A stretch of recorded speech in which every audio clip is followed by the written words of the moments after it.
Sizlarniyam eng yaqin o'rtoqlaringdan xafa bo'lib qolgan paytlaring bo'lganmi?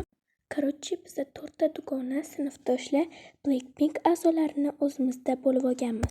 Krugdagi Rozeni tug'ilgan kuni edi bugun. Qizlar Telegramga xuddi shu ko'ylagimizni hammamiz bir xil qilib olganmiz, o'shanga hammamiz o'shani kiyib kelamiz deyishgan. Keyin kechqurun Lisa menga telefon qilyapti. Stilni o'zgartirdik. Pinterestdan stil ko'rib, o'shanday kiyinib kelar ekanmiz. Sen ham shunday kiyinib kel dedi. Menda shu kiyim bor edi, shuni kiydim.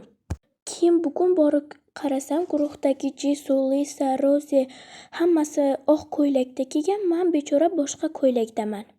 Keyin Rozi bilan Jisoo nimaga unaqa kiyinib kelding? Oq kiyinamiz degandi. Keyin Lisa menga aytdi desam, Lisa kulib o'tiribdi aftimga qarab.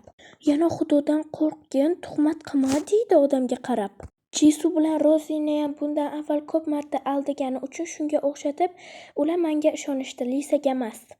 Keyin o'zidan o'zi u yig'lab boshladi. Rozini tug'ilgan kuni zaharga aylandi. Shu bilan urushib ketdik. Endi shu bilan 4-sentabrgacha shunaqa qilib yursak kerak.